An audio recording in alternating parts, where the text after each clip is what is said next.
Oi, Olá! voltamos! Olha, descansadas, Vocês sentiram nossa falta? descansadíssimas, Ó, continuamos, ó, a cara da plenas. tragédia. Essa cutis. A olheira continua Ai, funda, gente, a a cara gente continua cansada, mas tiramos férias e voltamos a gravar hoje.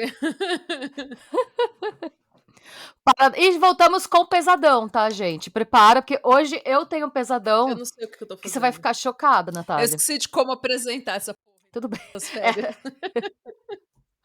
Você fez. Eu vou chamar isso de a dança do pesadão. Essa é a dança do pesadão da Natália. Vamos lá. Ó, a gente vai começar com uma foto. Vocês vão ver essa foto. Eu te mandei essa foto no Messenger. Messenger. E você tá olhando essa foto agora. Vocês também, caros ouvintes, espectadores. E parece que é uma foto só de uma bagunça. Mas depois que eu contar a minha história, você vai olhar pra essa foto com uma outra perspectiva. Tá vendo essa bagunça? Ai. Calma que a sua. Esse é o antes, tá? Depois que eu te contar a história, vai piorar. Quando você não vai olhar para essa foto da mesma forma. Ok.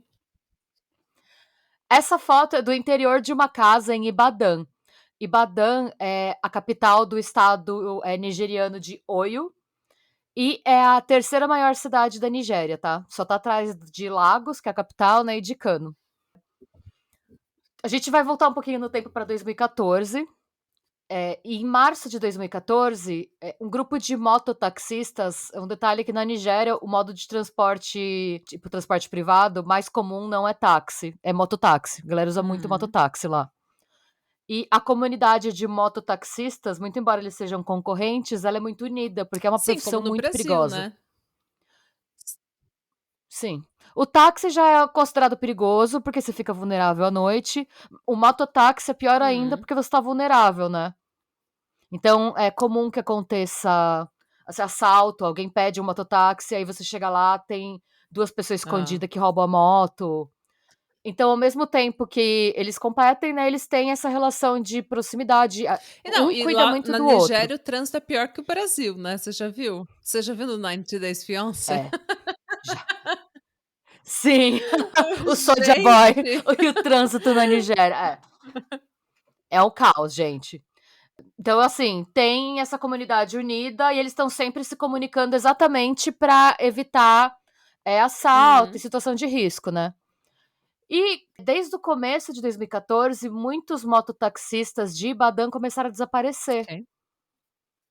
E chegou uma hora que o problema ficou tão sério que os mototaxistas decidiram fazer um grupo e procurar todas essas pessoas que desapareciam na mesma região, na região da floresta de Soka, em Ibadan. É uma floresta bem grande e íngreme, mas também seca. É um Hum. mato trilheiro com umas árvores, assim, com floresta. E era naquela. Todos os mototaxistas que desapareceram estavam nessa mesma região. Então, eles juntaram um grupo de mais ou menos 10 mototaxistas para fazer uma ronda, passar um pente fino na floresta, para ver se eles encontravam as pessoas desaparecidas. No começo, eles desconfiaram que podia ser alguma gangue de assaltante que se escondia no mato para roubar. E aí, nesse pente fino que eles fizeram isso durante a noite, porque eles tinham que trabalhar de Hã. manhã, né? Foi tipo extra. E aí você imagina eles na floresta com lanterna e com as motos, né, no meio da noite, procurando no meio do mato. De repente, no meio desse mato, eles acharam uma casa abandonada. E essa Hum. casa estava vazia. E é a casa da foto? Isso, o primeiro cômodo que eles viram foi esse da foto que vocês viram, que eu vou colocar de novo. E aí eles viram um monte de coisa. Tinha sapato, tinha peça de roupa, tinha brinquedo, um monte de coisa pelo chão. Eles não entenderam direito o que estava acontecendo, mas não tinha ninguém lá. E aí eles chegaram no segundo cômodo e eles viram 15, o que eles chamam de tipo 15 esqueletos presos com corrente, sentados em cadeira. E o pior foi que Foi quando esses esqueletos começaram a se mexer. Eram pessoas que ainda estavam vivas. Sim. Gente. E aí eu vou te mandar uma foto, vocês vão ver uma foto que eu vou ter que borrar em prol da gente não perder a monetização. Sim. Meu Deus. E aí, esses 15 esqueletos vivos, quando eles viram que tinha gente chegando, eles começaram a gemer, porque eles não tinham força pra gritar, e tentar pedir ajuda. Alguns desses mototaxistas ficaram tão chocados que eles começaram a vomitar. Gente do céu. E aí eles se dividiram. Uma parte deles foi tentar romper as correntes dos esqueletos. E os outros 5 foram para os outros cômodos para ver se tinha alguém lá. Porque eles pensaram, se essas pessoas estão amarradas, alguém deve estar prendendo elas. Sim. E aí o que eles acharam no outro cômodo foram restos humanos. Eram pedaços de corpos, sangue, excremento, tripa, tudo. E eles falam que assim, tinha tantos restos que você entrava como se fosse um pântano. Era um pântano de restos mortais. Tinha, tipo, centímetros de profundidade. E quem não tinha vomitado ainda, vomitou nesse momento. É. Gente, é difícil me deixar quieta. A Renata conseguiu. Gente. Sim, esse dia, né, esse momento ele entrou para a história da África como a casa do horror de Ibadan, The Ibadan House of Horrors. E aí, o que que aconteceu? Eles não conseguiam soltar direito. Eles conseguiram soltar algumas das pessoas, mas não todas, porque cada um estava amarrado de um jeito diferente. Mas essas pessoas que sobreviveram, uma delas morreu nos braços dos mototaxistas de inanição, enquanto eles estão tentando desamarrar. Mas as outras 14 sobreviveram. E eles chamaram a polícia, obviamente, né? Porque algo estava acontecendo. Só que a gente não sabe direito se é por uma questão de falta de eficiência, mesmo de falta de recurso. Mas a polícia demorou muito para chegar. E nisso, eles começaram a ligar para pedir ajuda para outras pessoas. A população ficou sabendo. Pelo que eles viram, tinham sumido alguns mototaxistas, mas não eram só mototaxistas que estavam lá, tinha muita gente. E um monte de gente que estava com parente desaparecido começou a Claro. correr para tentar ver se reconhecia as Hum. pessoas.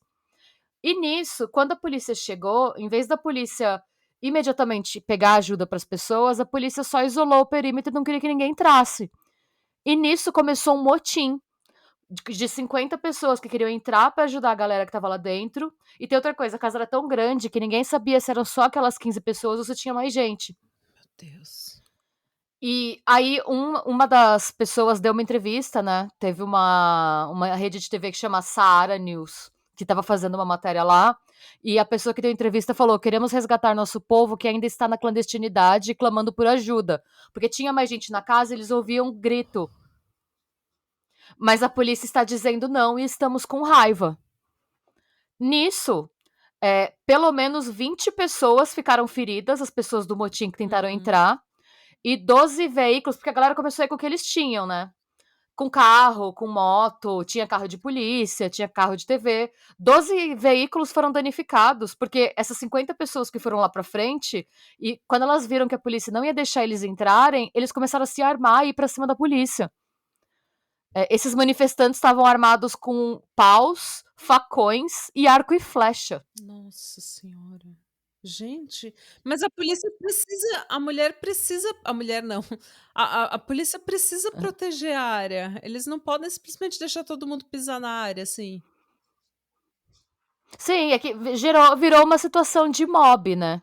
E virou uma situação. Você imagina, é uma cena, assim, eu não consigo imaginar esse horror, porque uma mulher grávida morreu Nossa. porque ela tomou uma bala perdida da polícia.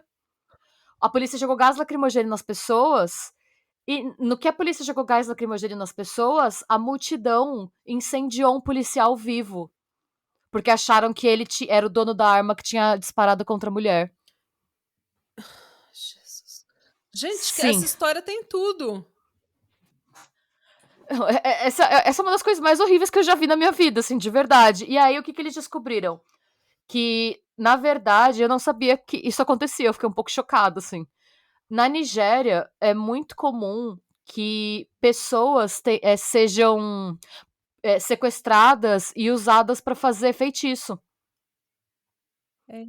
Tipo, feitiço de magia negra. E é um negócio que eu não tô. Eu pesquisei pra falar, né? Eu fui atrás, não é uma visão preconceituosa falando disso. Não. Não, é uma prática que tá muito enraizada ainda na cultura da Nigéria, principalmente nas comunidades do interior.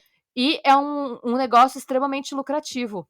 E, nesse sentido, eles pegaram o depoimento de um jovem, o nome dele era Shodipe, que ele não trabalhava nessa casa de horror sequestrando gente, mas ele trabalhava como matador de aluguel para um xamã conhecido como Adedokun. Ele matava e coletava peças para dinheiro e comida. E ele conta das experiências dele, né? Ele deu um depoimento. Ele fala: sempre que eu ia matar, o Baba é como ele chamava o Adedokun, me dava alguns talismãs e também me ensinava alguns encantamentos para recitar para que ninguém me visse na cena do crime. Eu batia na vítima com uma pá, recitava o encantamento imediatamente quando visse sangue saindo do seu corpo e sempre movia as vítimas no local depois de matá-las, virava as costas para elas e ficava lá por 3 minutos. Eu fiz isso e ninguém me viu. O Baba me disse que os espíritos das vítimas iriam até ele depois que eu as matasse. O Baba nunca me disse o motivo das mortes, mas ele comprava comida para mim, me dava 500 nairas após cada morte que eu realizasse para ele. Você sabe quantos são 500 dez nairas? dólares. US$ 1,19. US$ 1,19. É.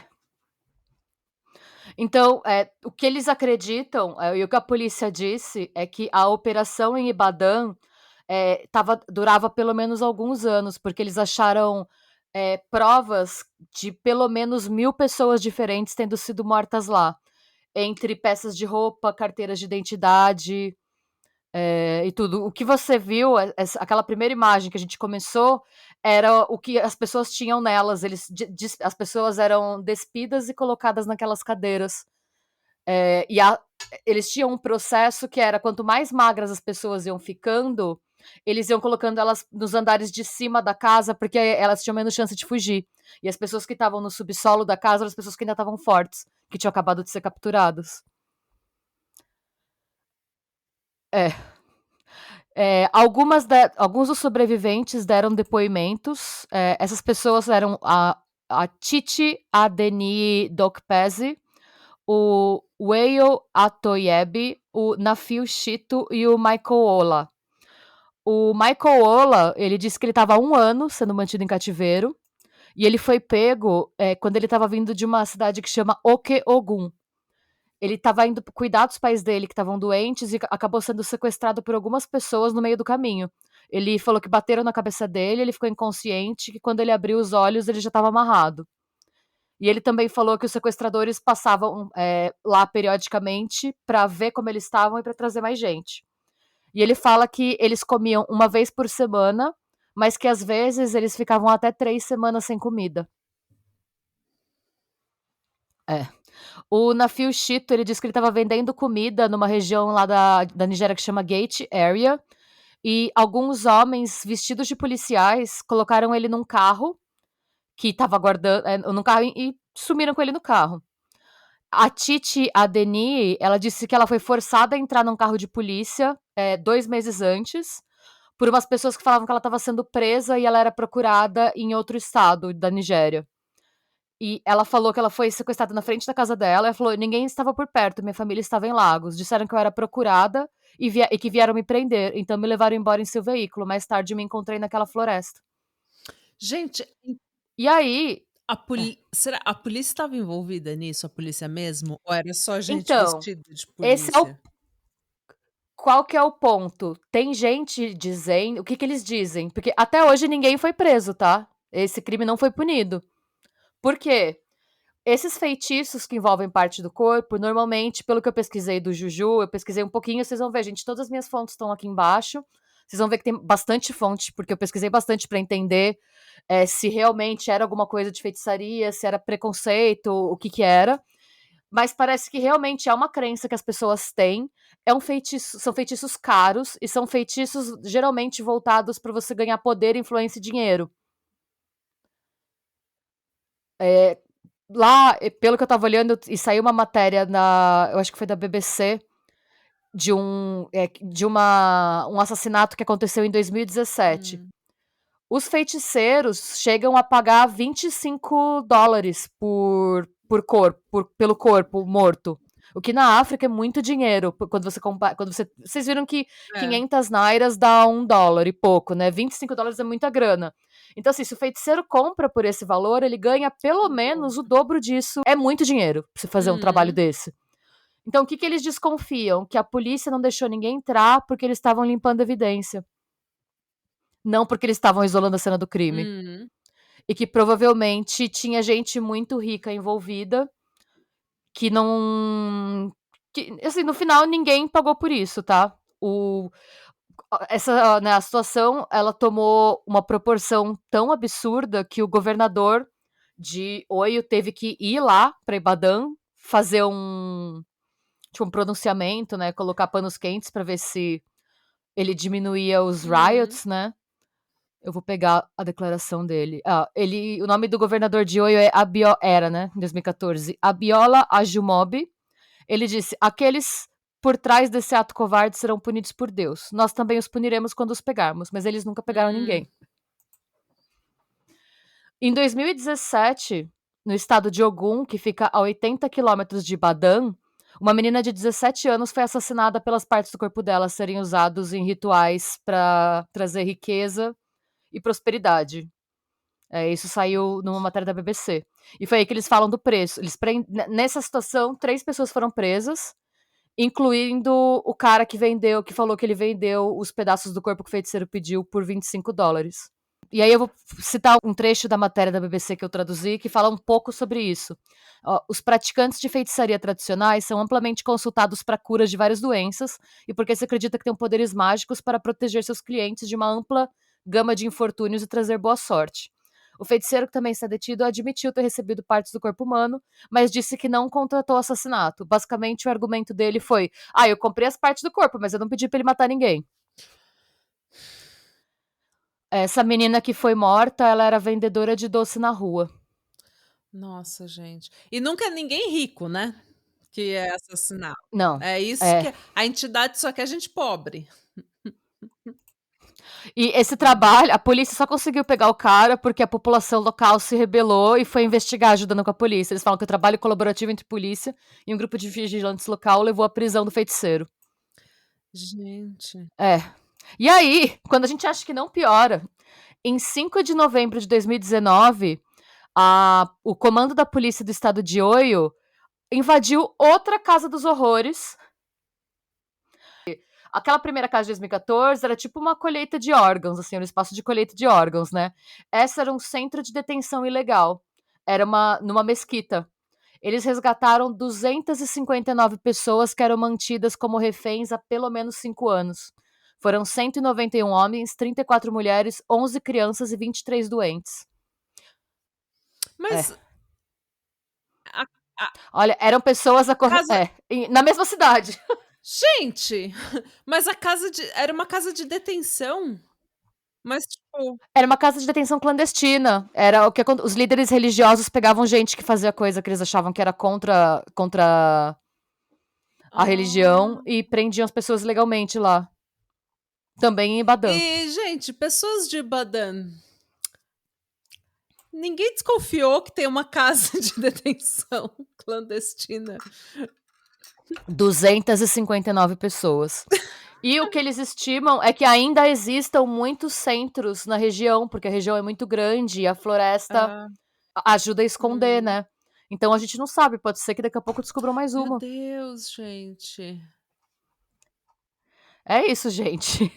Eu tô passada, Essa é a eu tô história das chocada. casas dos horrores de Ibadan. É. É. Lembrando que isso não tem absolutamente nada a ver, tá? Nada com religiões de matriz africana, tá bom? Se acalmem. Porque sempre tem um povo que usa esse tipo de história pra falar: "Tá vendo? Esse É, povo não. macumbeiro". Calma, calma, cristão.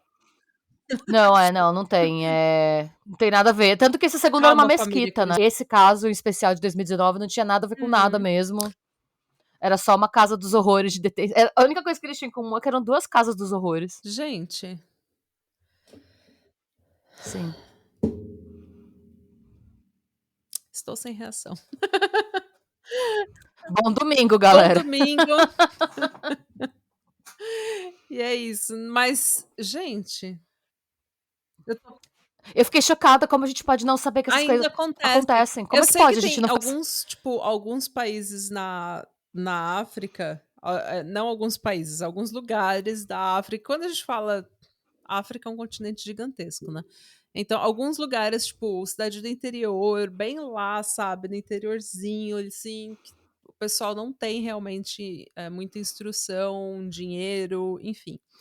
Tem gente que até hoje é caçada por ser bruxa, principalmente o pessoal que é albina, caçada por ser bruxa, tipo, mas eu imaginava sempre eu sempre imagino, e isso é um preconceito meu, que isso é pelas religiões abraâmicas, né, pelo islamismo ou cristianismo. Nunca eu ia imaginar que o povo, os feiticeiros, xamãs, eu achava que esse povo era todo espiritual, sabe, tipo, todo em conexão com a natureza, e eles estão lá criando uma casa clandestina de detenção, eu não sabia disso. ou uma casa pra harvesting É, órgãos, tipo, né, pra retirada de órgãos, é tipo uma fazenda de pra órgãos. feitiçaria. Mano, é aquilo, é o dinheiro, sabe, a pessoa que tá querendo ganhar muito dinheiro, ela vai inventar o que precisar inventar É, sempre tem pra colocar um alguém preço maior. disposto a explorar a religião pra profit. Exatamente. Então você chega lá com um problema: "Ai meu Deus, xamã fulano de tal, me ajuda, tô com um problema". Daí ele vai, o pastor cobra o dízimo pra orar por você, o xamã fala: "Não, espera aí, vem cá, me dá $25 que eu vou fazer um negócio pra você". E daí quanto mais ritualístico, mais a pessoa tem chance de acreditar, Vai porque é acreditar. muito ritualístico. E isso é para todas as E olha religiões, né, todo quanto mais o olha o ritual. tanto de gente olha o tanto de gente que envolve, né, porque, ó, você tem o xamã que paga 25 dólares pelo corpo, você tem a pessoa que mata pelo xamã, você tem a pessoa que encomenda para o xamã, Você tem é a todo pessoa que um encobre o xamã, você tem o motorista do xamã, é gente criador de empregos, entendeu? É o empreendedorismo. é, Ai a gente, eu tô rindo gente porque eu não sei trabalha enquanto eu não eles sei o dormem. que falar, eu tô horrorizada com a foto que eu vi. É, Traumatizada. a gente tem muita coisa ruim acontecendo no Muita mundo. coisa ruim. E E boa boa semana. semana. Lembre que amanhã é segunda e você vai trabalhar, vai com essa. E amanhã, segunda-feira, no Spotify, Deezer e agregadores, tem o nosso podcast Patramada Criminal, com a Renata Salazar, não, a Renata Salazar e a Natália Schmidt. Isso. Isso mesmo. Profissionalismo. Tchau, Tchau. jovens.